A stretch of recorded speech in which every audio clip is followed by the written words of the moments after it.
삼위일체 하나님의 계시에 대한 우리의 응답입니다.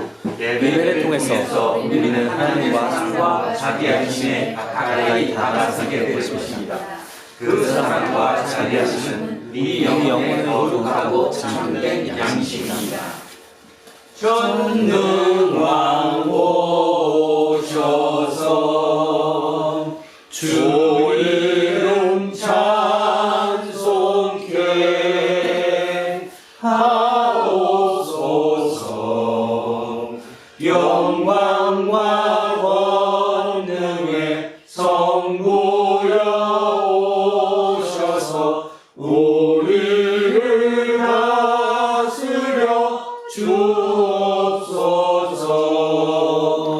강생한 성자여 오셔서 기도를 들으소서. 택하신 백성들 복 내려주시고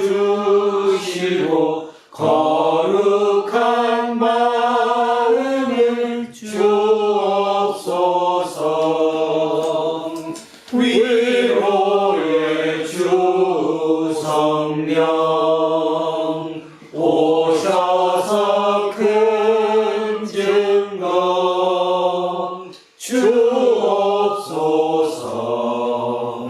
전능한 주시여 각 사람 마음에서 떠나지 마시고 계십소서. 성삼위일체께 한없는 찬송을 드립니다. 존귀한 주님을 영광 중배웠고 영원히 모시게 하옵소서. 아멘.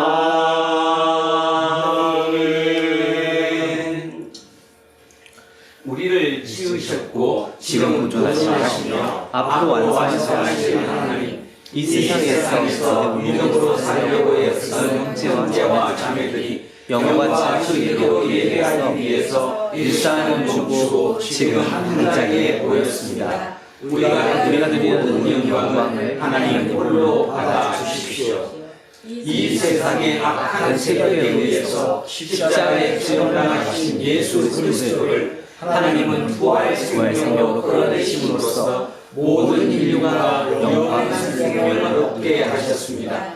이 놀라운 사실에 두 발을 딛고 살아갈 때만 우리가 세상에서 존재의 경지를 잃지 않으며 사람이 사람답게 살아가는 일에서 서로 연대하고 생명의 때를 낙심하지 않고 기다릴 수 있을 것이라 믿습니다.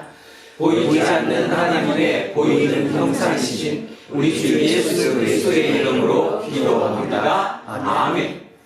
생명의 빛이며 우리의 궁극적인 미래이신 하나님, 우리의 실존 전체와 우리의 인격 전체가 그리고 남이 알아듣지 못하는 영혼이 품은 곳이 죄로 물들었습니다. 하나님의 사랑을 받았는데도 사랑이 궁핍한 사람처럼 살았고 모든 것을 선물로 받았는데도 주인 세세를 했습니다. 사랑과 긍휼함이 충만하신 하나님께 자비를 구합시다. 주여 자비를 베풀어 주소서. 그리스도 자비를 베풀어 주소서. 주여 자비를 베풀어 주소서. 하나님께서 여러분을 용서하셨으니 여러분도 이웃의 잘못을 용서하십시오. 아멘. 다 자리에 앉아주십시오. 찬송가 191장 찬송하겠습니다. 191장입니다. 내가 매일 기쁘게 주의 길 행함은 주의 팔이 나를 안보함이요. 내가 주의 큰 복을 받는 사는 참된 비결은 주의 영이 함께하리라. 성령이 계시네. 할렐루야 함께하시네. 좁은 길을 걸으며 밤낮 기뻐하는 것 주의 영이 함께하리라. 전에 죄에 빠져서 평안함이 없을 때 예수 십자가의 공로 힘입어 그 발 아래 엎드려 참된 평화 얻으는 주의 영이 함께하리라. 성령이 계시네. 할렐루야 함께하시네. 좁은 길을 걸으며 밤낮 기뻐하는 것 주의 영이 함께하리라. 나와 동행하시고 모든 염려하시니 나는 숲의 새와 같이 기쁘다. 내가 기쁜 마음으로 주의 뜻을 행함은 주의 영이 함께하리라. 성령이 계시네. 할렐루야 함께하시네. 좁은 길을 걸으며 밤낮 기뻐하는 것 주의 영이 함께하리라. 세상 모든 욕망과 나의 모든 정욕은 십자가에 이미 못을 박았네. 어두운 밤이 지나고 무거운 짐 벗으니 주의 영이 함께하리라. 성령이 계시네. 할렐루야 함께하시네. 좁은 길을 걸으며 밤낮 기뻐하는 것 주의 영이 함께하리라.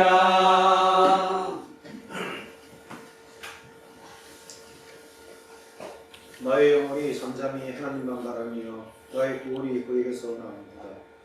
살계시며 역사를 주관하시는 하나님 감사합니다. 지난 한 주간도 우리를 각자의 삶의 현장에서 눈동자와 같이 지켜주시고 된 날을 맞아 하나님을 찾고 경배하게 하시니 감사드립니다. 이 시간 우리들의 마음을 맑게 하시고 밝게 하셔서 정밀한 하나님의 말씀을 알아차리게 하시며 하나님을 아는 지식을 넓고 깊게 하시고 우리 삶의 서로 다른 여정에서 하나님을 믿는 자의 삶의 자세를 통찰함으로써 안석과 같이 흔들리지 않고 우리의 갈 길을 걸어갈 수 있게 인도하옵소서. 아버지 하나님, 살아온 과정, 믿는 바와 관점, 듣는 바가 서로 달라 둘로 셋으로 갈리어서 나와 다르면 배척하고 적대하고 공격하고 파장을 지어서 끊임없이 분열하는 정치계와 서로 다른 역사 인식으로 어처구니 없는 파국을 확대해 재생산하는 지식인과 지도자들의 정신세계를 긍휼히 여기소서. 상식과 이성적인 판단을 기초로 하고 내 이웃을 내 몸과 같이 사랑하라는 말씀으로 하나 되는 나라가 되게 하옵소서. 특히 이 나라의 정치와 외교, 경제, 교육 등 국민의 삶에 막대한 영향을 끼치는 지도자들이 하나님을 두려워하고 하나님의 도를 지키도록 인도하옵소서. 남북의 8천만 민족이 마음을 합하고 뜻을 함께하여 인애와 평화의 깃발 아래 통일되게 하옵소서. 이 추운 겨울에 인간의 기본적인 욕구인 의식주가 해결되지 못함으로 고통받는 자가 없게 하옵소서. 소외되고 의지를 상실하는 자영업자와 청년과 노령인구를 비롯한 사회의 전 계층이 희망을 가지고 평화로운 삶을 살아갈 수 있도록 인도하옵소서. 이 시간 우리를 온전히 비우며 하나님의 말씀을 듣겠습니다. 다니엘 세우신 목사님의 건강을 지키시고 계시의 영이 언제나 함께 하셔서 말씀을 듣는 자와 전하는 자 모두에게 능력과 기쁨, 큰 덕이 되게 하옵소서. 우리는 잠잠히 하나님만 바라보겠습니다. 이 나라의 운명과 우리들 각자의 삶에 찾아오는 난제들, 도전과 목표, 생업과 미래의 소망을 아버지이신 하나님께 의지하오니 모든 것이 합력하여 선을 이루게 하옵소서. 이 모든 말씀을 우리 주 예수 그리스도의 이름으로 기도드립니다. 아멘. 인사하겠습니다. 조금 손해보고 삽시다. 조금 손해보고 삽시다. 하나님 사랑합니다. 하나님 사랑합니다. 목사님을 사랑합니다. 이문수님을 사랑합니다. 김재우님을 사랑합니다. 이영웅님을 사랑합니다. 이으뜸님을 사랑합니다. 이영리님을 사랑합니다.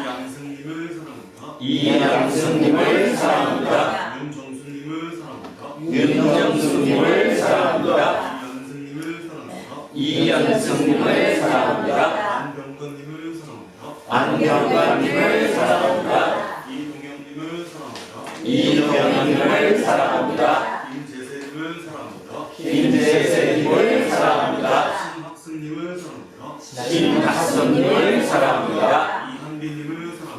이한빈님을 사랑합니다. 우리 전주생님을 사랑합니다. 함께하지 못한 우리 모든 성도님들을 사랑합니다. 기도하겠습니다. 권능의 말씀으로 세상을 창조하신 하나님, 지금 우리 모두 영혼을 한 곳으로 집중하여 하나님의 말씀에 귀를 기울입니다. 세계 교회력에 따라 주어진 말씀을 읽고 선포하고 듣는 우리 모두 말씀이 허락하는 생명의 광희에 휩싸이기를 원합니다. 진리의 영으로 우리를 붙들어 주십시오. 예수 그리스도의 이름으로 기도합니다. 아멘.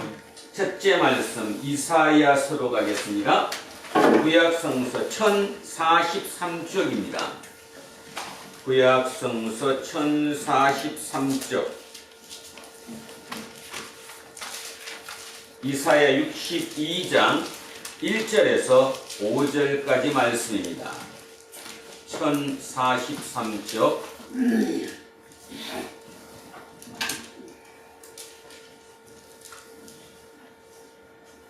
이사야 62장 1절에서 5절 말씀입니다.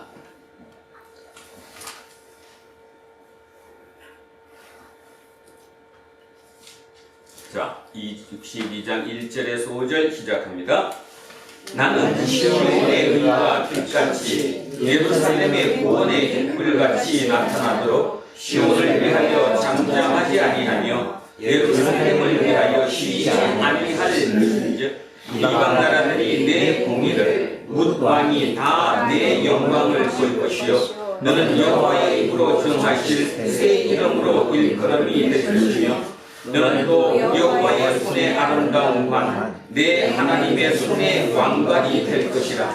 다시는 너를 버림받은 자라 부르지 아니하며 다시는 내 땅을 강무지라 부르지 아니하고 오직 너를 택시바라 하며 내 땅을 뷰라라 하리니 이는 여호와께서 너를 기뻐하실 것이며 내 땅이 결혼한 것처럼 될 것임이라.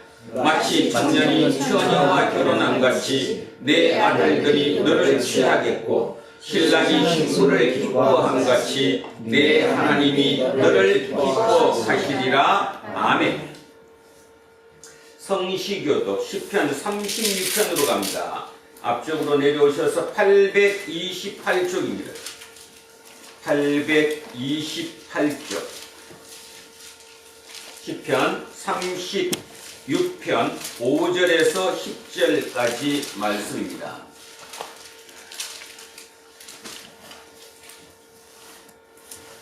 시편 36편 5절에서 10절 시작합니다. 여호와여 주의 인자하심이 하늘에 있고 주의 진실하심이 공중에 사무쳤으며 주의 의는 하나님의 산들과 같고 주의 심판은 큰 바다와 같으니이다. 여호와여 주는 사랑과 진성을 구하여 주시나이다. 하나님이여 주의 인자하심이 어찌 그리 보배로우신지요. 사람들이 주의 날개 그늘 아래에 피하나이다. 그들이 주의 집에 있는 살찐 것으로 풍족할 것이라. 주께서 주의 복락의 강물을 마시게 하시리이다. 진실로 생명의 원천이 주께 있사오니 주의 빛 안에서 우리가 빛을 보리이다. 주를 아는 자들에게 주의 인자하심을 계속 베푸시며 마음이 정직한 자에게 주의 은혜를 베푸소서. 아멘. 둘째 말씀 고린도전서로 가겠습니다. 신약성서 277쪽입니다. 신약성서 277쪽.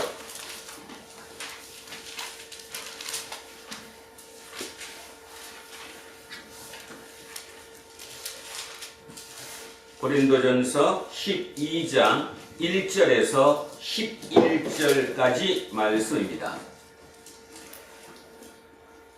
시작합니다.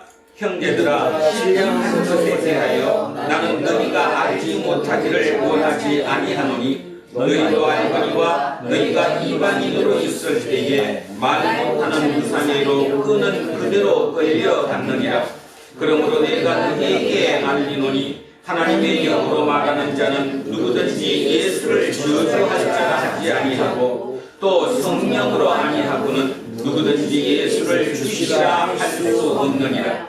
은사는 여러 가지나 성령은 같고 식구는 여러 가지나 주는 같으며 또 사역은 여러 가지나 모든 것을 모든 사람 가운데서 이루시는 하나님은 같으니 각 사람에게 성령을 나타내심은 유익하게 하려 하심이라.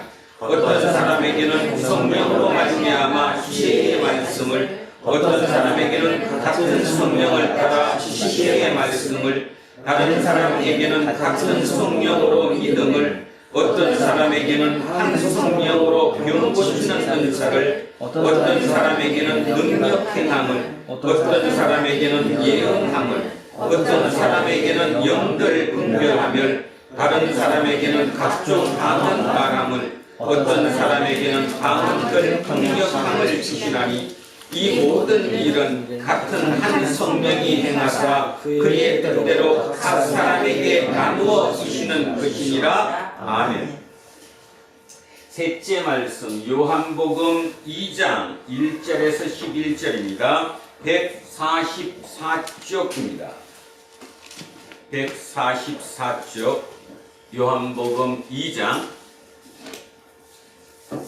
1절에서 11절까지 말씀입니다. 시작합니다. 사흘째 되던 날 갈릴리 가나에 혼례가 있어 예수의 어머니도 거기 계시고 예수와 그 제자들도 혼례의 청함을 받았더니 포도주가 떨어진지라 예수의 어머니가 예수에게 이르되 저들에게 포도주가 없다 하니 예수께서 이르시되 여자여 나와 무슨 상관이 있나이까 내 때가 아직 이르지 아니하였나이다. 그의 어머니가 아이들에게 이르되 너희에게 무슨 말씀을 하시는지 그대로 하라 하니라. 거기에 유대인의 정결 의식을 따라 두세 성도는 불 항아리 6이 놓였는지라. 예수께서 그들에게 이르시되 항아리에 물을 채우라 하신즉 아기까지 채우니 이제는 서서 연회장에게 갖다 주라 하심에 갖다 주었더니 연회장은 물로 된 포도주를 맛보고도 어디서 났는지 알지 못하되 물떠온 하인들은 알더라. 연회장이 신랑을 불러 말하되 사람마다 먼저 좋은 포도주를 내고 취한 후에 낮은 것을 내거늘 그대는 지금까지 좋은 포도주를 주었도다 하니라. 예수께서 이 첫 표적을 갈릴리 가나에서 행하여 그의 영광을 나타내심에 제자들이 그를 믿으니라. 아멘. 오늘 주신 말씀은 바로 연결해서 2장 13절에서 25절까지 말씀입니다. 2장 13절에서 25절까지. 자, 천천히 머릿속에 그림을 그리시며 자, 오늘 주신 말씀 같이 합독하십니다. 유대인의 유월절이 가까운지라 예수께서 예루살렘으로 올라가셨더니 성전 안에서 소와 양과 비둘기 파는 사람들과 돈 받는 사람들이 앉아 있는 것을 보시고 노끈으로 채찍을 만드사 양이나 소를 다 성전에서 내쫓으시고 돈 받는 사람들의 돈을 쏟으시며 상을 없으시고 비둘기 타는 사람에게 이르시되 이것을 여기서 가져가라. 내 내 아버지 아버지의 집으로 장사하는 집을 만들지 말라 하시니 제자들이 성경 말씀에 주의 전을 사모하는 열심히 나를 삼키리라 한 것을 기억하더라. 이에 유대인들이 대답하여 예수께 말하기를 내가 이런 일을 행하니 무슨 표적이 우리에게 보이겠느냐. 예수께서 대답하여 이르시되 너희가 이 성전을 몰라 내가 4일 동안에 일으키리라. 유대인들이 이르되 이 성전은 46년 동안에 지었거늘 내가 3일 동안에 일으키겠느냐 하더라.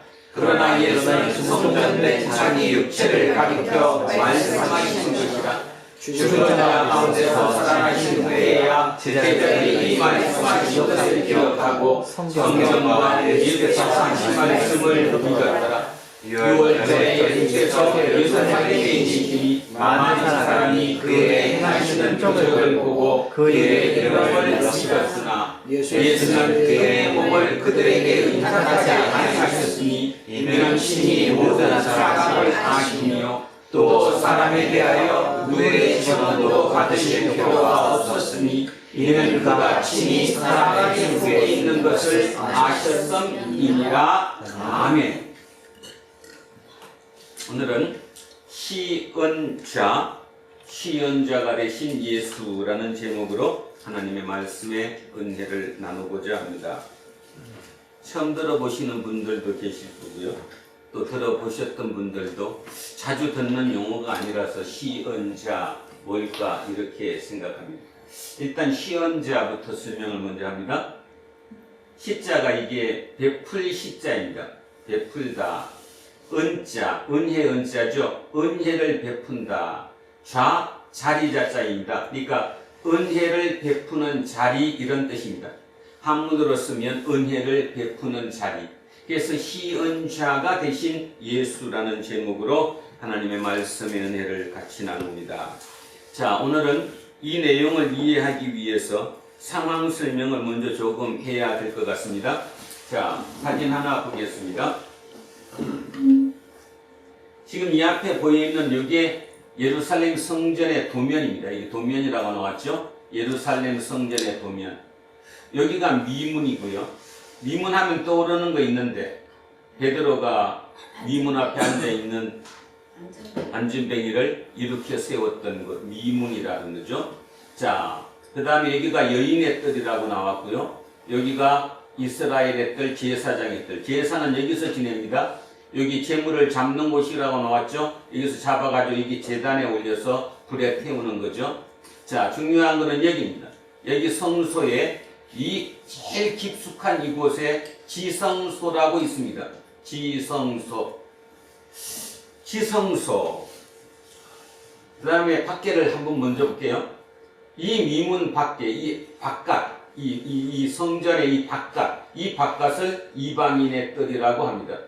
이방인의 뜰. 그래서 우리를 많이 오해하는 부분이 이 부분인데, 이방인의 뜰이 따로 있는 것이 아니고 이 성전 이 바깥 외곽 이 바깥을 다 이방인의 뜰이라고 불러요. 그러니까 그 말의 의미는 뭐냐 하면, 요즘 우리 여행 젊은 애들은 여행을 많이 다니니까 여행 다니면 뭐예요? 가서 사진 찍고 오잖아요.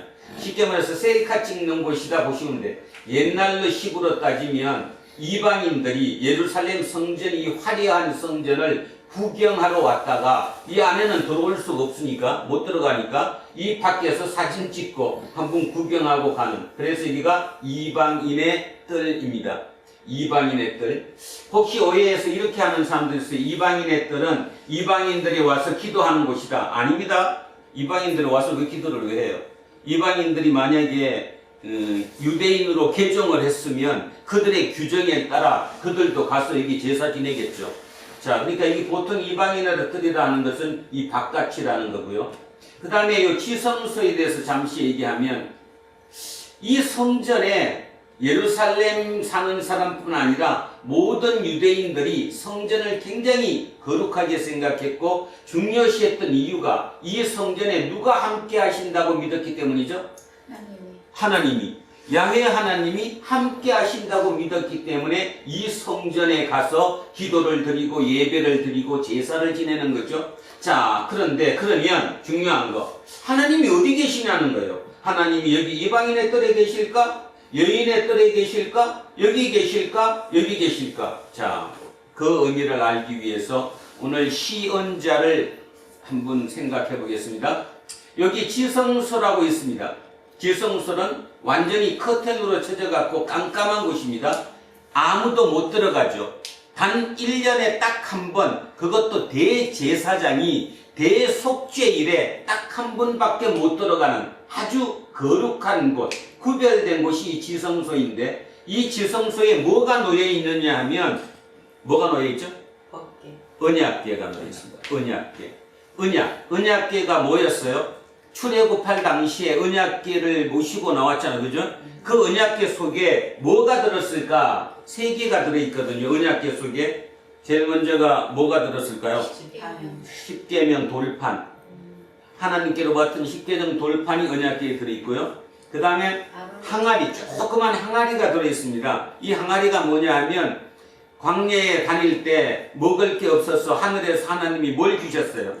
만나. 그 만나를 담궜던, 그러니까 만나를 의미하는 항아리를 하나 거기에 들어있고요. 만나는 있을 수 있어요, 없어요? 없어요. 시간이 흘렀으니까 만나는 있을 수가 없죠. 만나를 담았던 항아리. 그러니까 결국 만나라고 생각하시면 되고, 하나가 더 있는데 아론의 지팡이. 아론이 출애굽할 때 그 뱀으로도 바뀌었다가 나왔던 그 지팡이라고 하는 그 지팡이, 이 3개가 이 지성소 안에 요 가운데에 바로 있습니다.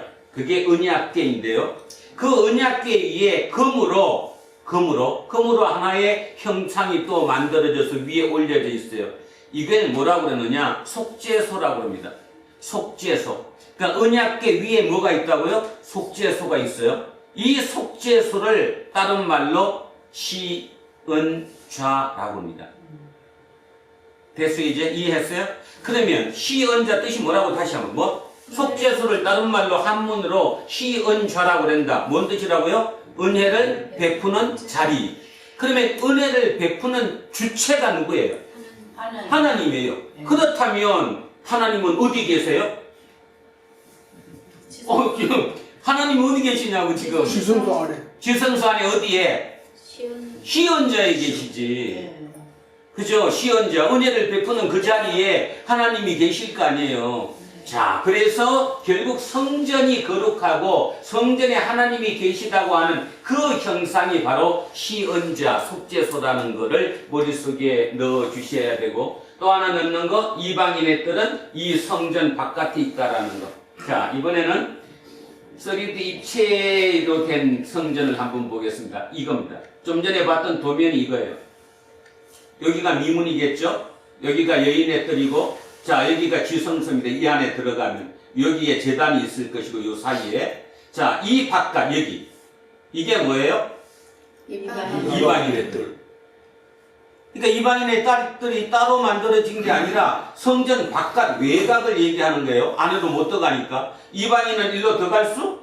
없어요. 그러니까 이 바깥 뜰.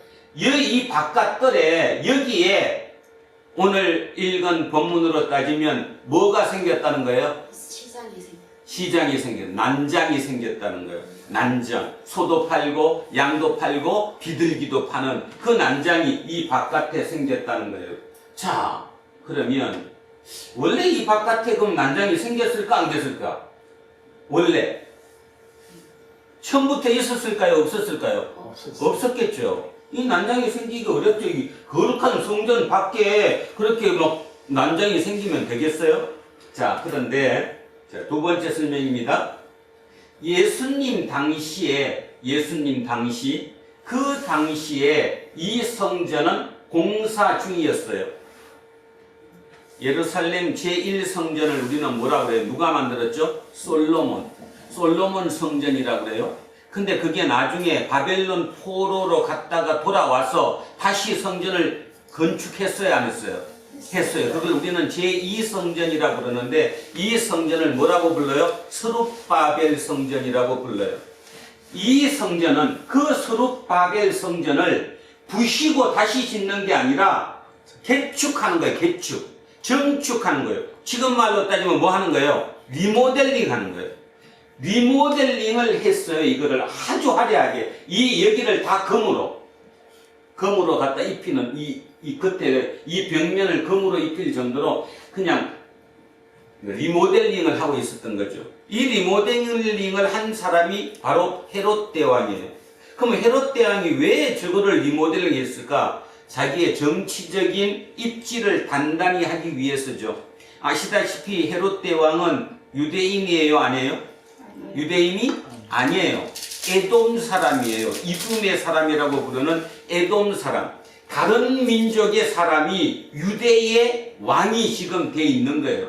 그러니 유대 백성들 입장에서는 불쾌하죠. 그러니까 헤롯 대왕은 나도 유대인은 아니지만 하나님을 야훼 하나님을 아주 열심히 믿는 것을 증명하기 위해서 이 성전 스룹바벨 성전을 리모델링을 해서 여기를 막 금으로 칠하고 화려하게 확장시켜 나가고 있었던 겁니다. 자, 그 시대라는 거예요. 그랬던 시대. 여러분, 그러면 또 하나 나온 김에 얘기합시다. 70년에 이 성전이 파괴가 됐어요, 안 됐어요? 됐어요. 70년에 성전이 파괴가 되었어요. 파괴가 된 이유가 뭘까요? 금을 가지고 나. 그렇죠. 여러분, 세계사 공부 되게 많이 했네.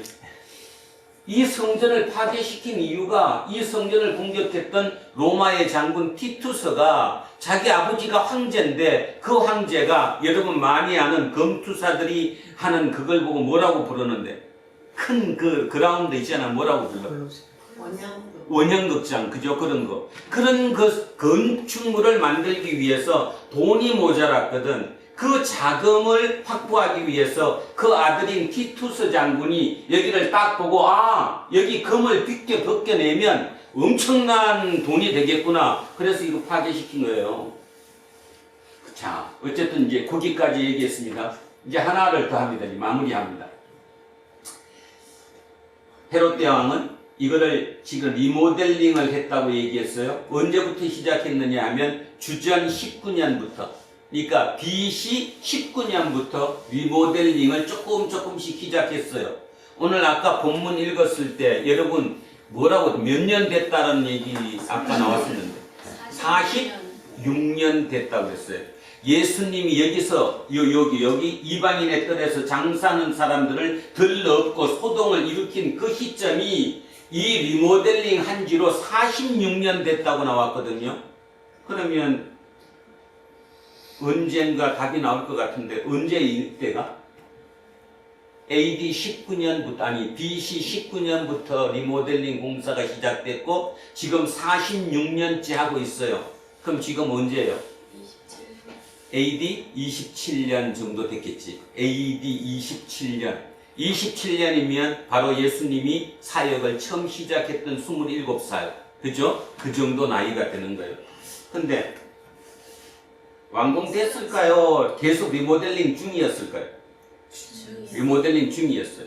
리모델링이 완전히 끝난 게 언제냐? 63년이에요. 그러니까 총 83년 걸렸어요.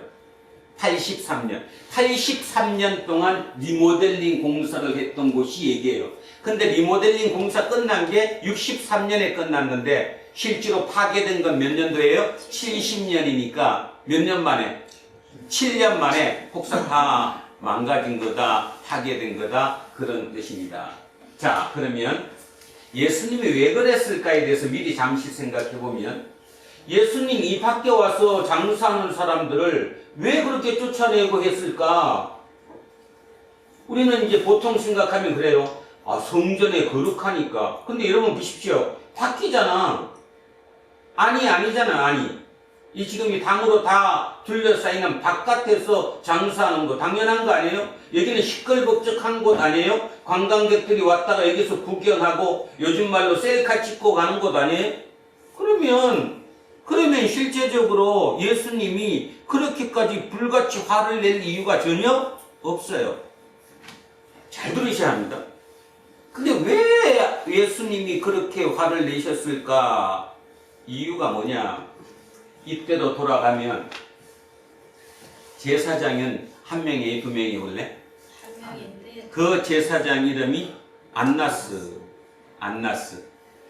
안나스인데 안나스가 제사장으로 그대로 있는 상태에서 안나스의 사위인 가야바가 로마 당국에다가 엄청난 뇌물을 바치고 대제사장 직분을 받았어요. 좀 거칠게 표현하면 장인의 대제사장을 뇌물을 바쳐서 자기가 뺏은 거예요. 그게 누구라고? 가야바. 그래서 가야바와 안나스는 사위와 장인 관계이지만 실질적으로는 둘이 원수관계. 사위가 장인의 대제사장직을 뺏었으니까. 그런데 중요한 것은 뇌물을 엄청나게 바쳤으니까 그걸 본전을 뽑아야 돼, 안 뽑아야 돼? 본전을 뽑아야죠. 내가 바친 금액이 있으니까. 그러니까 가야바가 대제사장이 돼서 한 일이 뭐냐? 여기 이 난장을 자기 걸로 만든 거예요. 엄청나요? 어느 정도 엄청나냐면 아주 쉽게만 해볼게요. 20살 이상의 장정들은 1년에 한 번씩 여기 예루살렘 성전에 가서 뭐를 해야 돼요? 예배를 드려야 될 뿐만 아니라 성전세를 내야 돼. 그 성전세를 반세겔이라고 그러는데 이 반세겔, 2분의 1, 0.5 반세겔이 지금으로 따지면 이틀치 일당이에요. 그럼 하루 일당을 10만원 잡으면 지금 금액으로 20만원 돈을 여기다 성전세로 바쳐야 돼. 20살 이상 남자들은. 근데 20살 이상 남자들이 6월절 같은 대명절에는 전 세계 디아스포라 유대인들이 다 모여드니까 여기 예루살렘에 몇 명이 오느냐 하면 최소한 12만 명에서 13만 명이 와요. 12만 명에서 13만 명이 뭐를 내? 성전세를 내요. 일당 20만 원이라고 했어요. 일당 10만 원이면 이틀치니까 20만 원. 20만 원씩 13만 명이 낸다고 그러면 그 일주일이라는 짧은 축제 기간 동안 제사를 드리는 그 절기 기간 동안에 자그마치 돈이 얼마 들어오는가 나중에 계산해요. 나는 나중에 한번 계산해보라고. 엄청난 돈이 들어오는 거예요. 이권이 엄청난 거예요. 그러면 그들이 오면 그것만 내요? 제사도 드려요? 제사도 드려요. 돈 있는 사람은 소로 드릴 것이고 그 다음 대부분 6월절은 뭘로 드릴까? 양으로 제사를 드려야 돼요. 그러면 제사를 드릴 때 원래는 흠없는 것으로 드려야 하니까 자기 집에서 몰고 와야 돼. 소가 있으면 소를 몰고 와야 되고 양이 있으면 양이 몰고 와야 되고 염소가 있으면 염소를 몰고 와야 되고 그런데 실제적으로 가야바는 어떤 정책을 폈냐 하면 다 트집을 잡은 거죠. 자기 본전 뽑기 위해서 여기서 사야 이 난장에서 이 이방인의 뜰에서 장사는 이 난장 이곳에서 사야 요로 바로 요 문을 통해서 바로 이렇게 쏙 넣어주는 거예요. 그러니까 자기들이 작당을 해가지고 엄청난 이권 다툼을 한 거죠. 폭리를 취한 겁니다. 비둘기 한 마리가 20배를 받았다니까 밖에보다 이 성전 바깥 이런 동네 자 이런 동네에도 장사치가 있었을 거 아니에요. 그들에게 산 돈보다 여기서 사는 게 20배가 비쌌다니까 얼마나 셌겠어요. 그럼에도 불구하고 여기서 사지 않으면 제사를 지낼 수 없는 그런 상황에 놓여 있었다. 그게 제일 중요한 겁니다. 결국 그러면 결론 예수님이 왜 뒤엎었을까? 장사를 해서는 안 되는 사람들 누구예요? 제사장들과 레위인들 적어도 이 예배에 관계되는 그런 사람들이 이 밖에서 장사를 하면 안 되는데도 불구하고 가야바가 대제사장이 된 이후에 자기의 속셈을 차리기 위해서 여기다가 뭐를 했다는 겁니까? 여기다가 이권을 개입해서 여기 있는 거를 자기가 엄청난 이권을 취했다 그런 뜻입니다. 그러니 예수님이 여기까지 오는 동안에 수많은 얘기를 들었을 거 아니에요. 그놈 나쁜 놈 그 가야바 죽여야 돼. 어떻게 그럴 수가 있어? 그래도 어느 정도지. 20배가 뭐야 20배. 그리고 자기 거 안 사면 응? 터집 잡아가지고 제물로 써주지도 않고 자 이런 상황에서 오늘 이런 일이 벌어졌다. 그 생각을 하면서 오늘 본문을 한번 들어가 보겠습니다. 자 오늘 본문은 이렇게 시작을 합니다. 유대인의 유월절이 가까운지라. 자, 유대인 명절 중에 가장 큰 절기인 유월절. 유월절은 얼마 동안 이어지느냐? 7일, 일주일 동안 이어집니다. 그 유월절이 가까운지라 예수께서 예루살렘으로 올라가셨더니 성전 안에서 소와 양과 비둘기 파는 사람들과 돈 바꾸는 사람들이 앉아 있는 것을 보시고, 자, 금방 요 얘기는 했습니다. 소나 양과 비둘기, 제물로 쓰는 것입니다. 이것은 흠이 없어야 되는데 이 흠 없는 이 짐승을 자기 집에서 가지고 와야 되지만, 금방 얘기했듯이 그 당시 가야바가 많은 돈을 뇌물로 바치고 대제사장이 된 이유는 그 이권을 가야바가 다 차지하고 있었다. 그래서 그런 이유 때문에 20배가 넘는 엄청난 폭리를 취했다라고 하는 거, 그거 머릿속에 집어넣고, 그래서 그렇게 파는 사람들, 그 다음에 돈 바꾸는 사람들, 환전을 한다는 거죠. 성전세를 낸다고 얘기했습니다. 성전세는 세겔로 내는데, 세겔은 유대의 돈이에요.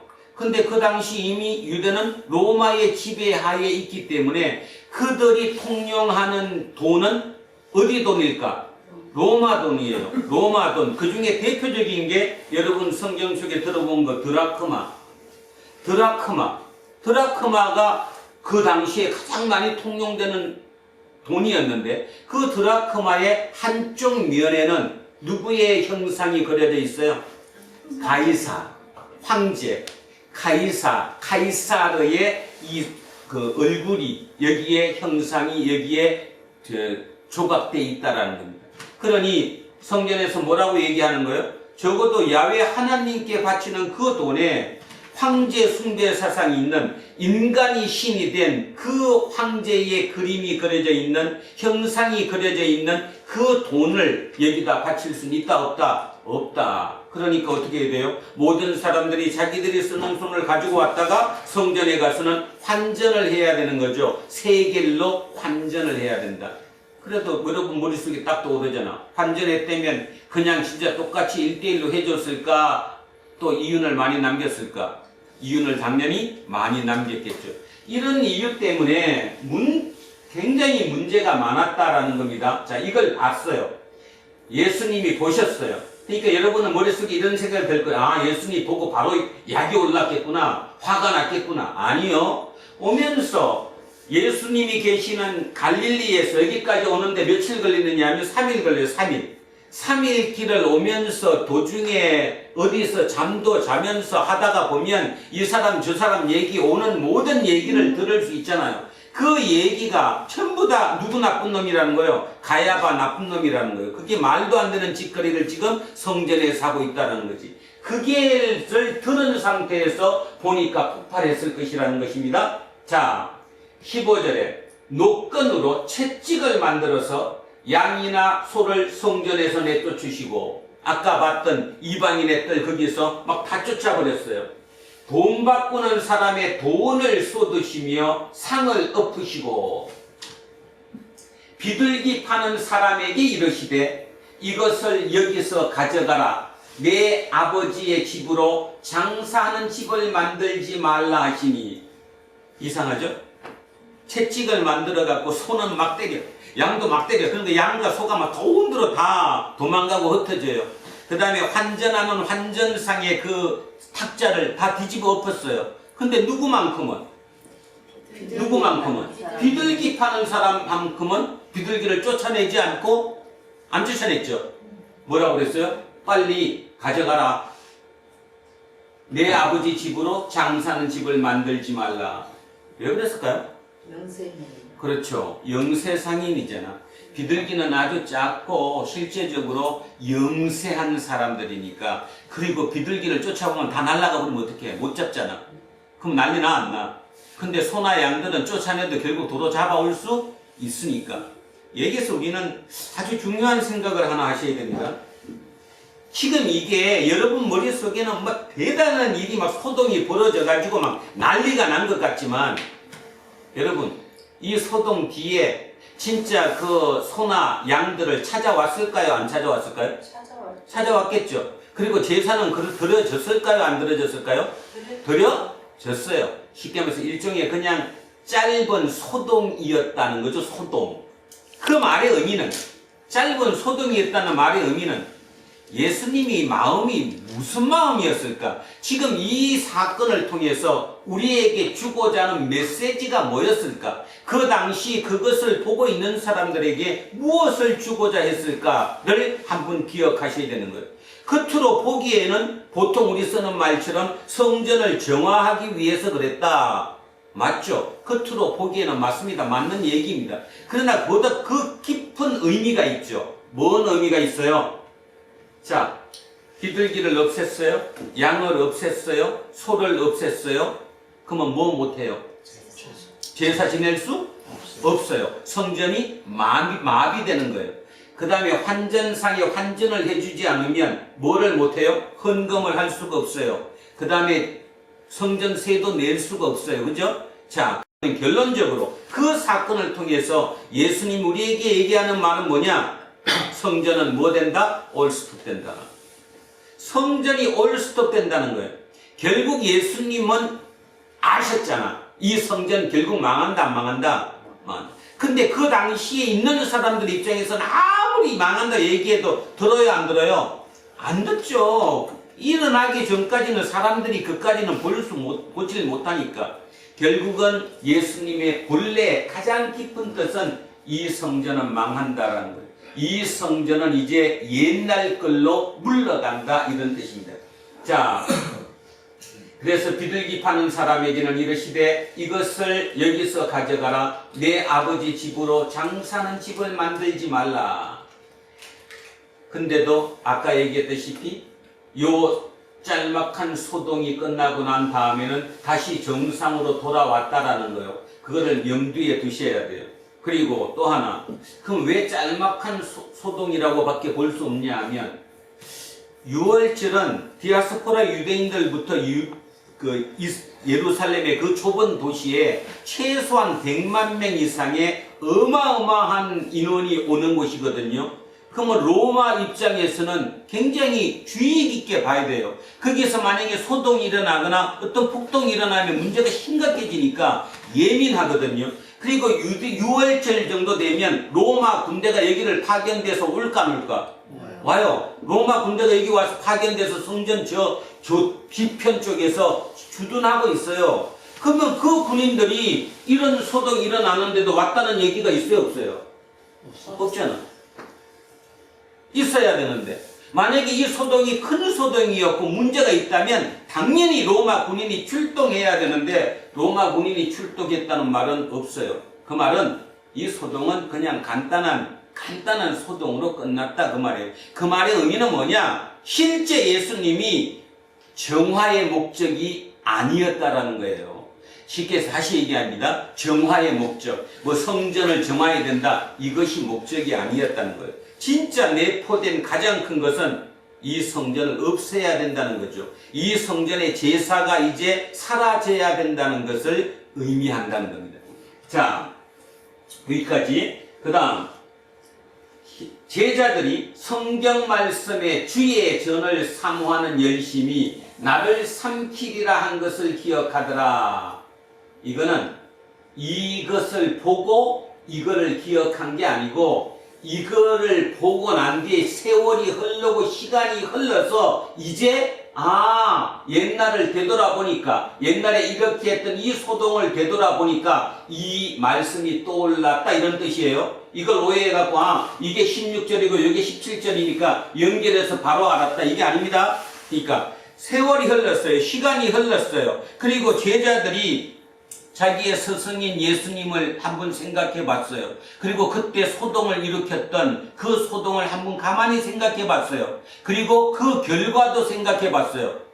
그러니까 그게 말씀에 있었구나. 자, 이 말씀이 시편 69편 9절입니다. 한번 찾아보실래요? 시편 69편 9절.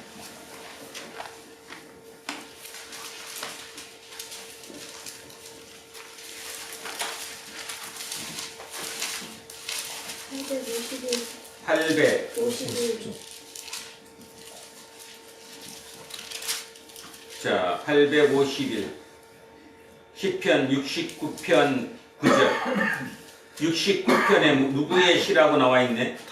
다윗의 시라고 나와 있죠? 자, 그러니까 이건 69편 이게 다윗의 얘기예요. 9절에 이렇게 나왔습니다. 제가 읽어봅니다. 주의 집을 위하는 열성이 나를 삼키고 주를 비방하는 비방이 내게 미쳤나이다. 이 뭔 말이냐 하면 주의 집을 위하는 열성, 다윗이 하나님의 성전을 건축하고자 했어요. 그랬다는 건 아시죠? 그런데 하나님이 예스, 너 참 좋은 생각 가졌다. 성전 지어라 했어요. 짓지 말라고 그랬어요. 짓지 말라고 그랬어요. 그 말의 의미는 뭐냐 하면 우리는 하나님이 짓지 말라고 그랬다는 그걸로만 딱 들어가지고 다윗은 성전을 지으려고 그랬는데 하나님이 막으셨다 이렇게 쉽게 얘기하지만 실제로 다윗 입장에서 보면 내가 성전을 건축하려고 재료도 모으고 다 모아놨는데 주변 사람들의 반대가 너무 심한 거예요. 그리고 그것 때문에 내가 욕을 너무너무 얻어먹고 있는 거죠. 그 얘기를 여기에 고백한 겁니다. 9절 다시 하면 주의 집을 위하는 열성이 내가 성전을 한번 건축해보고 싶었는데 좋은 일 하려고 했는 이 열심이 나를 삼켰대요. 나를 삼켰다는 말은 내가 비방의 대상이 되고 적대의 대상이 되고 나의 적이 대적이 생겼다는 거예요. 그 일 때문에. 자, 그러면서 주를 비방하는 비방이 내게 미쳤나이다. 이 구절, 다윗의 이 시편 69편 9절의 이 얘기가 이거에 이어지는 것이라는 것을 제자들이 나중에 알게 된 거죠. 왜 알게 됐어요? 왜 알게 됐냐고. 지금 예수님이 저기에 소를 쫓고 양을 쫓은 이 일이 좋은 일이었어요? 나쁜 일이었어요? 아니, 그렇게 따지면 안 되겠다. 의로운 일이에요? 불의한 일이에요? 의로운 일이에요. 정의로운 일이에요. 그러니까 주변 사람들이 박수 치는 사람이 많았겠어? 안 많았겠어? 당연히 많았겠죠.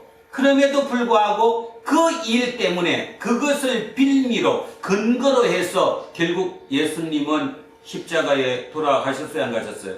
물론 시간이 조금 흐르긴 했지만 저기부터 문제가 불거졌어요. 원수가 됐어요. 대적이 됐어요. 그 얘기하는 거잖아. 그러니까 이거는 예수님 입장에서는 이 성전을 어떻게 하기로 했는데 성전을 아주 거룩한 곳, 옳은 곳으로 만들고자 하는 열정이었는데 그 열정이 거꾸로 자기에게는 적대적이 되었다. 다윗의 고백과 마찬가지가 되었다. 그런 뜻입니다. 그래서 제자들이 성경 말씀에 주의 전을 사모하는 열심이 나를 삼키리라 한 것을 기억하더라. 그래서 예수님이 삼킴을 당했어요. 십자가에 돌아가셨다. 그것을 나중에 알게 되었더라. 그리고 또 하나, 지금 이 글이 작성된 건 언제라고요? 90년대. 그러면 이 일이 벌어진 데로부터 최소한 몇 년 지난 다음이에요?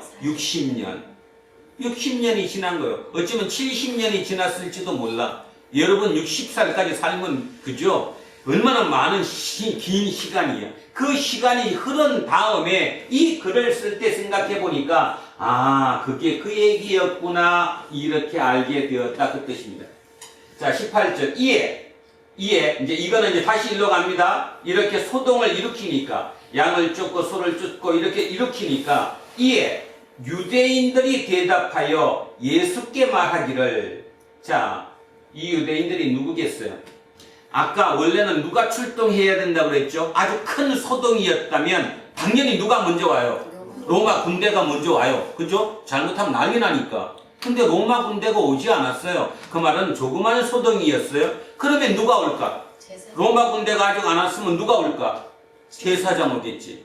그 다음에 성전 방위를 하고 있는 방위병들, 그죠? 이런 사람들이 오겠죠. 자, 그런 사람들입니다. 이 유대인들이. 그들이 와갖고 예수께 뭐라고 그랬느냐 하면 너가 이런 일을 행하니 무슨 표적을 우리에게 보이겠느냐.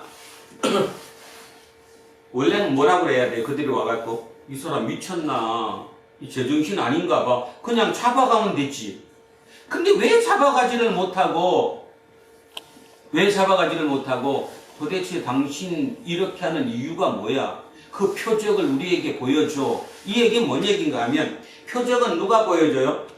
하나님의 사람. 쉽게 얘기해서 어떤 하는 행동이 하나님으로부터 온 행동이면 분명히 어떤 하나님이 함께 하신다는 표징이 있을 것이라는 거예요.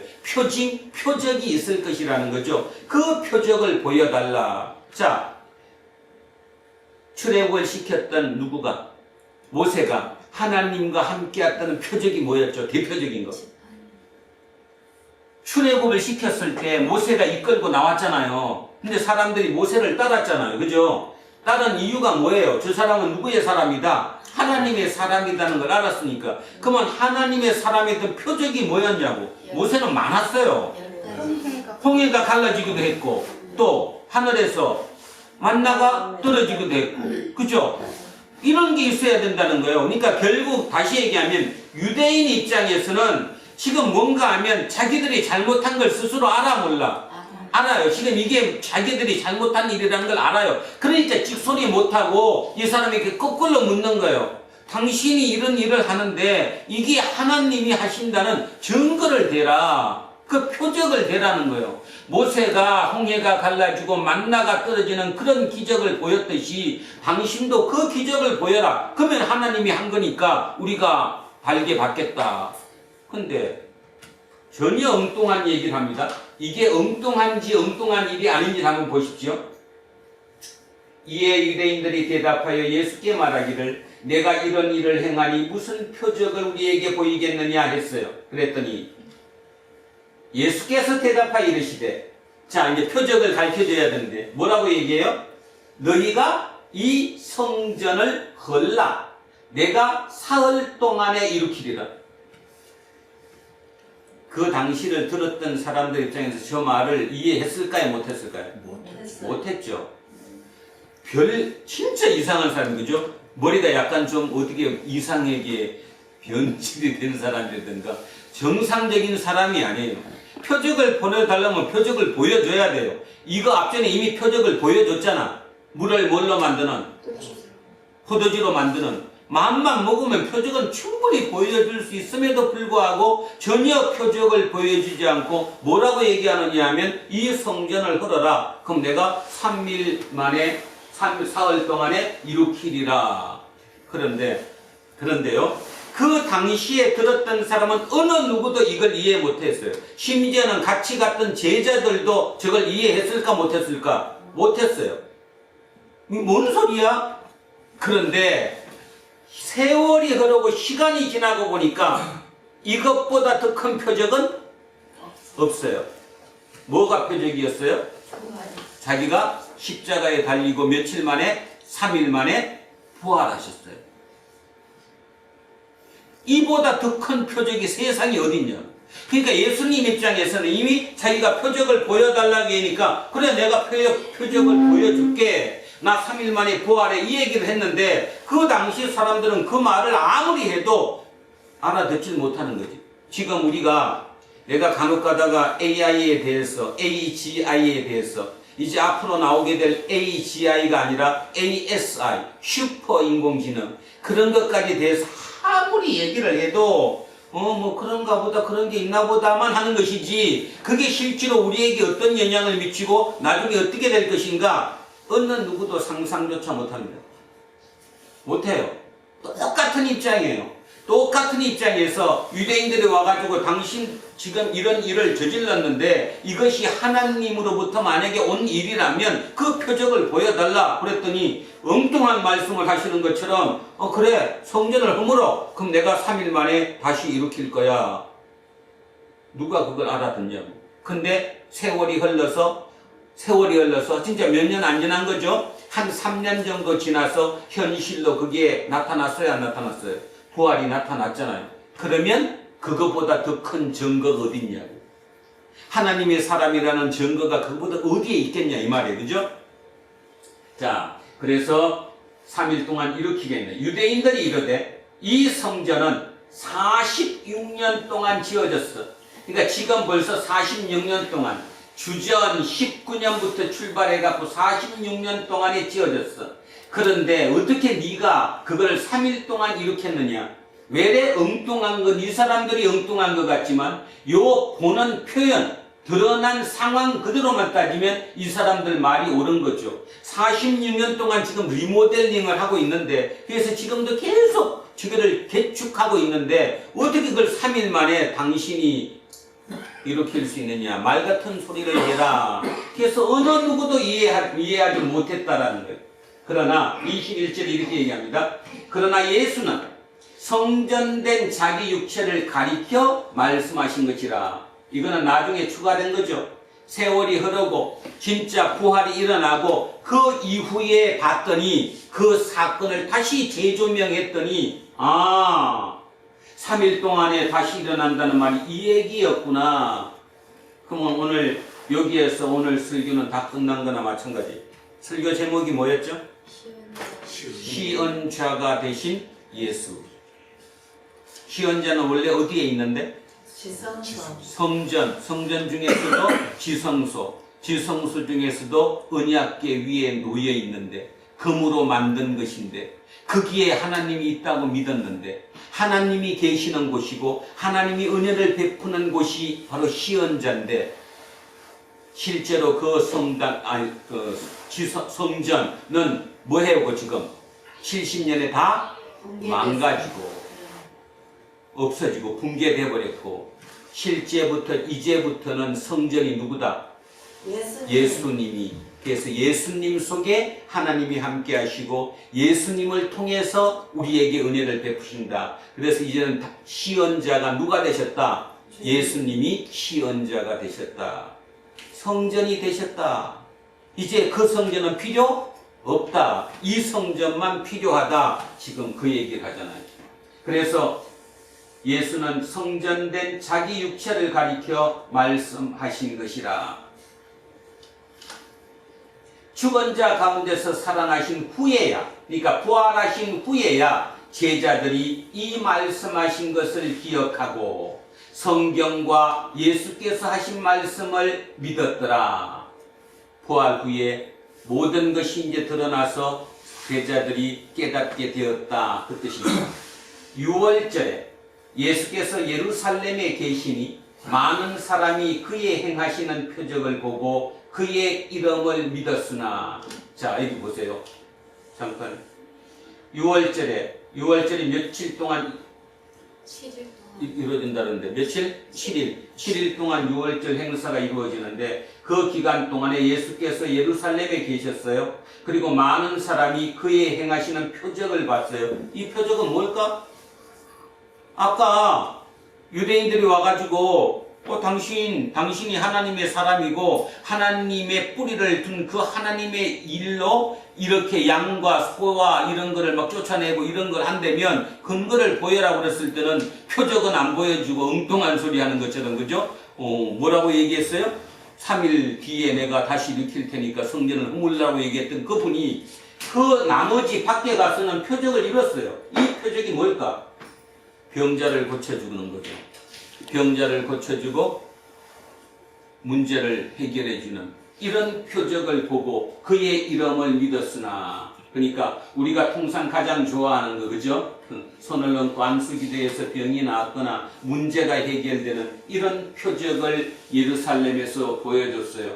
그래서 사람들이 그의 이름을 믿었습니다. 여기까지는 굉장히 좋은 말 같아요, 그죠? 자, 24절에 이렇게 얘기합니다. 예수는 그의 몸을 그들에게 의탁하지 아니하셨으니, 그의 몸을 그들에게 의탁하지 않으셨으니 이는 친히 모든 사람을 아심이요. 이 말이 됩니까? 예수님 지금 예루살렘에 계세요. 예루살렘에서 병자들도 고쳐주고 문제를 해결해 줬어요. 그런 표적, 그러니까 사람이 할 수 없는 어떤 신적인 능력으로만 할 수 있는 일을 행한 그 행함 때문에 많은 사람들이 예수를 믿었어요. 그러면 당연히 예수는 그 사람들에게 의지해서 그들이 주는 음식을 먹어야 되고 그들이 제공하는 잠자리도 내가 취해서 그곳에서 자야 되고 뭔가에 그들을 도움을 받아야 되는데 뭐라고 그랬어요? 그의 몸을 그들에게 의탁하지 아니하고. 공동번역은 이렇게 나와 있습니다. 의탁하지 않은 아니라 마음을 주지 않으시고. 이렇게 표현했어요. 조금 더 와닿나요? 공동번역은 마음을 주지 않으시고. 이게 뭘까? 왜 마음을 안 주셨을까? 이겁니다. 오늘 제가 주보 뒤에 성경과 거기에 대한 얘기를 제가 써놨는데 나중에 읽어보시고, 결국 이 얘기는 뭐예요? 왜 예수님이 그러지 않았을까? 예수님은 마지막 25절에 보니까 이러신대요. 누구의 정언도 받으실 필요가 없어요. 누구의 얘기도 들을 필요가 없이, 이유가 뭐냐면 그가 친히 사람의 속에 있는 것을 아셨습니다. 속을 꿰뚫어 볼 수 있었기 때문이다. 그 말은 뭔 말입니까? 지금 나한테 당신을 믿습니다 하는 이유가 뭐 때문이라는 거예요? 내가 병을 고쳐주고 문제를 해결해 주니까 주변에 있는 같은 사람들이 나는 당신을 믿습니다 이렇게 얘기했다는 거예요. 근데 본인이 볼 때 그 사람들을 가만히 보면 지금 제대로 나를 믿는 건가 아니면 문제가 해결돼서 믿는 건가, 그걸 본인이 아신다는 거죠. 우리가 지금 여기에 걸렸거든요. 누구든지 대부분 그 예수를 처음 믿을 때는 이유가 뭐예요? 내 문제가 해결되고 내 병이 고쳐지고 어떤 그런 것 때문에, 결국 내 이익 때문에 하나님을 믿어요. 예수를 믿어요. 그 상태에서 그냥 머물러 있는 거예요. 문제는 거기서 머물러 있는 게 아니라 그 다음으로 올라가야 되는데, 업그레이드가 돼야 되는데, 업그레이드가 되는 건 뭐예요 이제? 하나님이 나를 구원해 주셨다. 나에게 생명을 주셨다. 그러면 지금부터 내 생명은 내게 아니구나. 부활 생명으로 살아가는 나는 하나님을 대신해서 사는 거구나. 예수 그리스도를 대신해서 사는 거구나. 그래서 내 삶이 완전히 업그레이드돼서 다음 단계로 가야 되는데, 대부분의 경우는 자기의 유익함 때문에 믿는 그 믿음 단계에 머물러 있다는 거죠. 예수님 지금 우리에게, 오늘 우리에게도 그 얘기하는 거예요. 내가 네 속 다 알아. 지금 네 마음속에 뭔 마음을 먹고 나한테 예수님, 하나님 이렇게 하는지 다 안다는 거예요. 실제로 그렇잖아요. 안 믿잖아요. 믿는다고 하는 것은 나한테 어떤 유익이 될 때, 나한테 이해타산적으로 내가 이익이 될 때, 내가 하나님을 이용해서, 다른 말로 예수님을 이용해서 내 이익을 추구하는 믿음에서 지금 멈춰 있다는 겁니다. 멈춰 있기 때문에 나는 그 사람들에게 마음을 준다 안 준다? 안 준다는 거예요. 오늘 생각하십시오. 오늘도 여기 와서 내가 예배를 드리는데 내가 내 문제가 있어요. 어떤 문제를 해결하고 싶어요. 뭔가를 내가 얻고 싶어요. 근데 내 힘으로는 안 돼요. 내 능력 바뀌니까. 그럴 때 기도를 통해서 또는 어떤 형태로든 예수님의 힘을 빌려서 내가 그 문제를 해결해야 된다. 그 믿음 상태에 머물러 있다면 예수님이 이렇게 얘기하는 거예요. 난 니한테 마음 안 줘.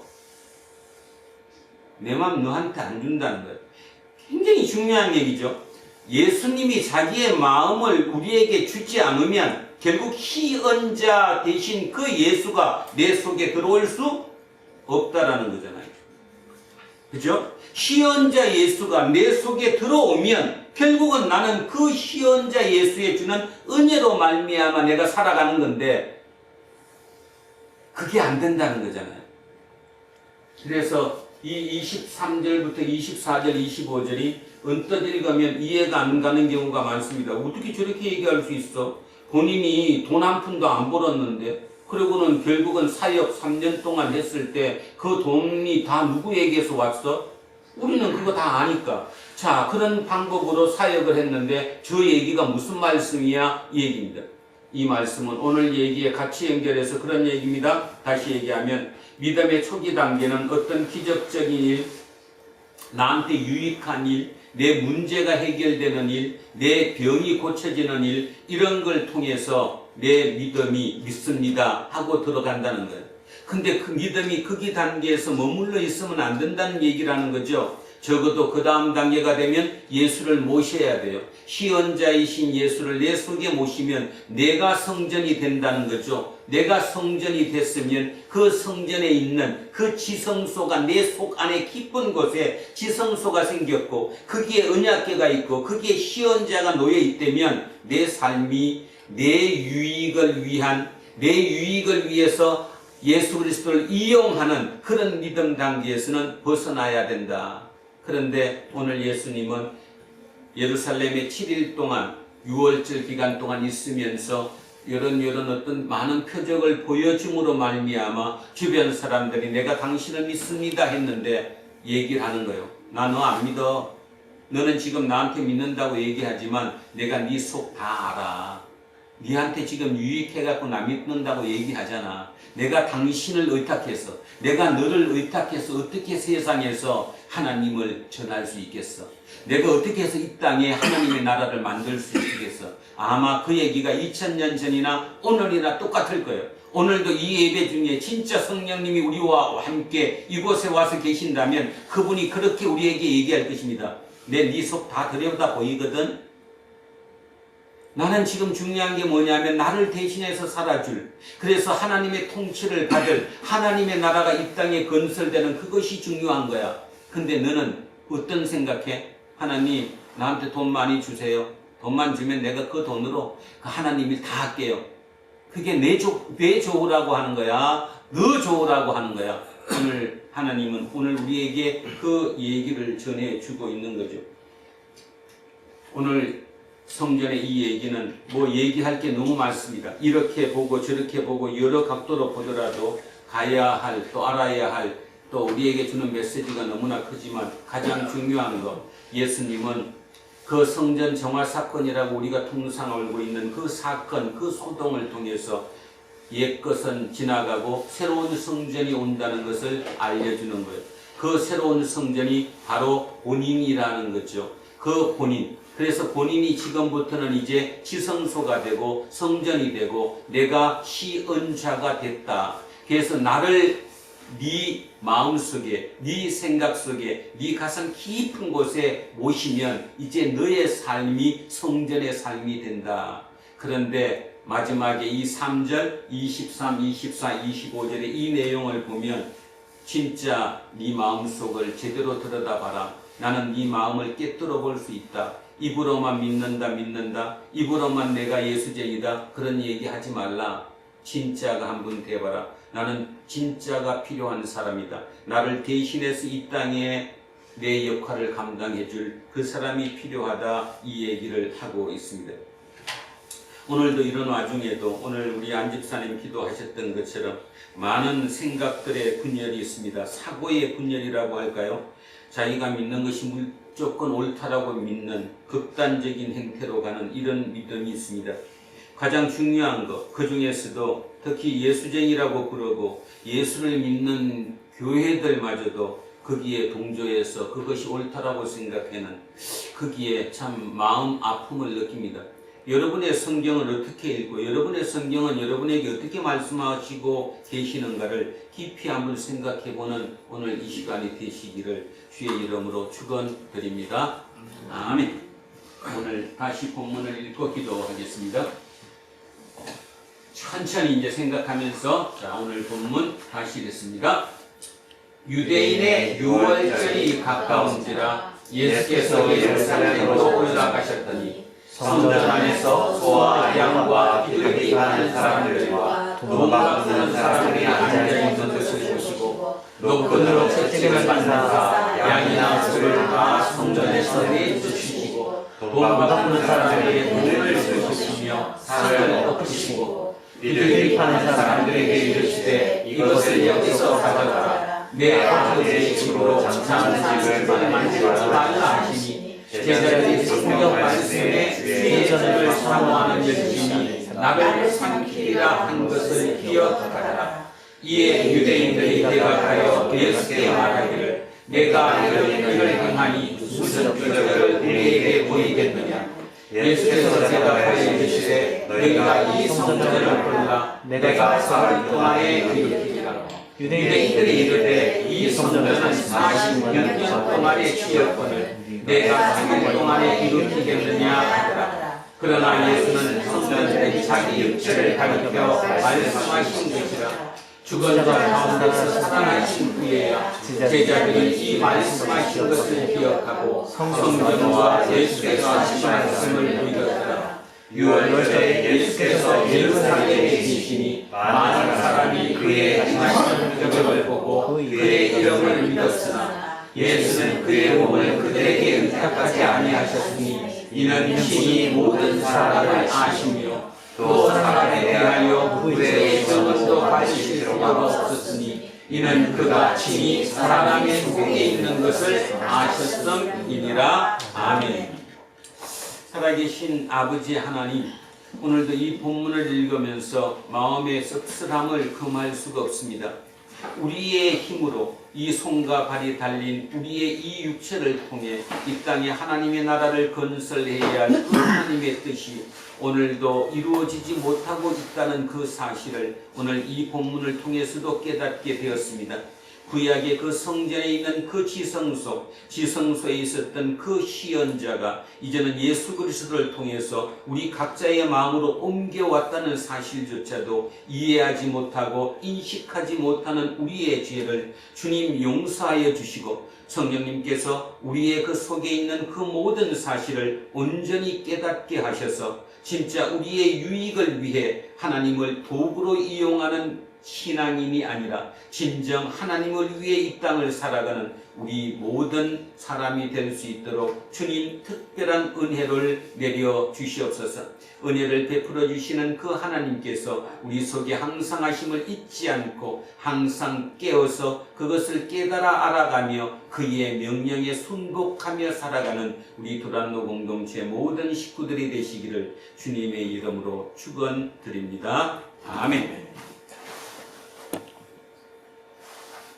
자, 찬송가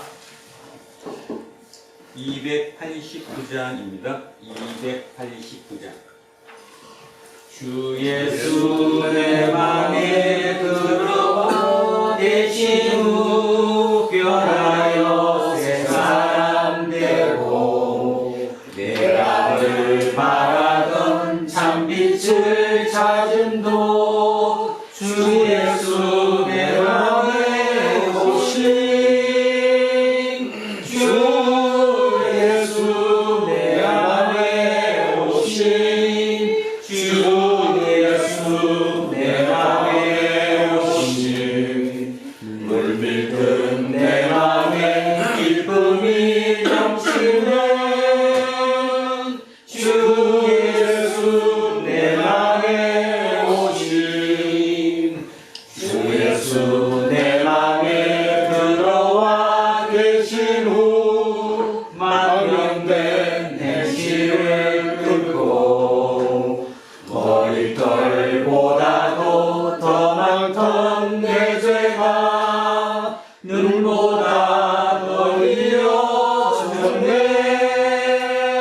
주 예수 내 맘에 오신 주 예수 내 맘에 오신 물밀듯 내 맘에 기쁨이 넘치는 주 예수 내 맘에 오신 내 맘의 소망을 든든히 다짐은 주 예수 내 맘에 오신 의심의 구름이 사라져 버림도 주 예수 내 맘에 오신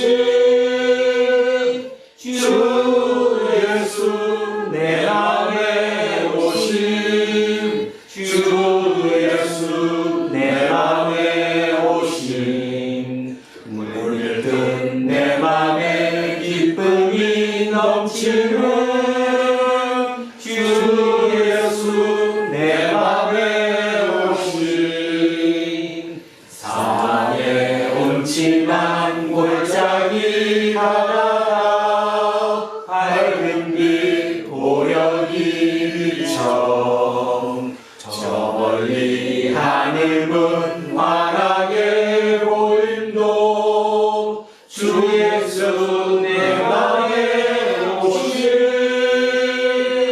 주 예수 내 맘에 오신 주 예수 내 맘에 오신 물밀듯 내 맘에 기쁨이 넘치는 주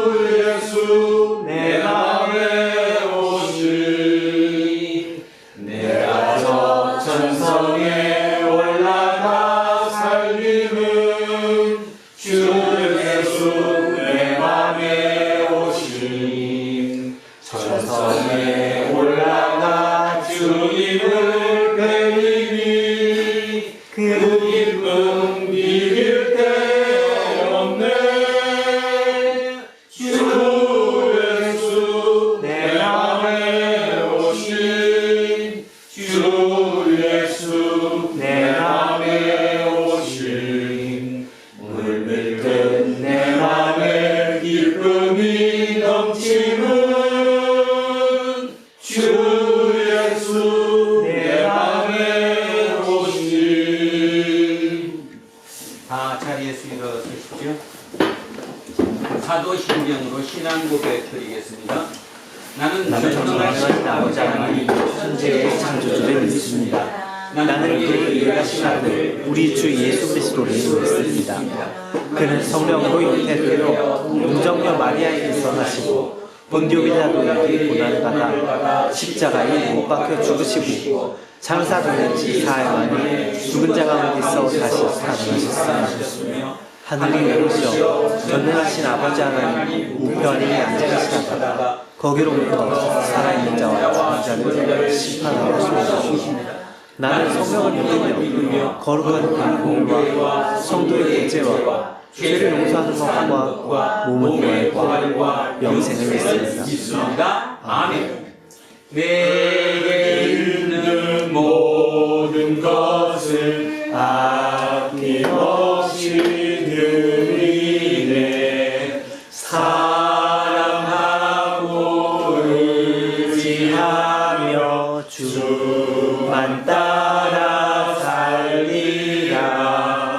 주께 드리네. 주께 드리네. 사랑하는 구주 앞에 모두 드리네. 오늘도 이 예물에 우리의 온 마음을 담아 주님께 올려드립니다. 주님께서 그렇게 속상해하셨고 분노하셔서 성전을 없애시고 새로운 성전으로 옮기셨던 것처럼 옮겨진 그 성전이 지금 우리 각자의 마음속에 있다는 사실을 알면서도 순간순간 그것을 잊어버리고 그 성전을 정화하는 그 일처럼 우리의 성전도 정화해야 될 시점에 도달했습니다.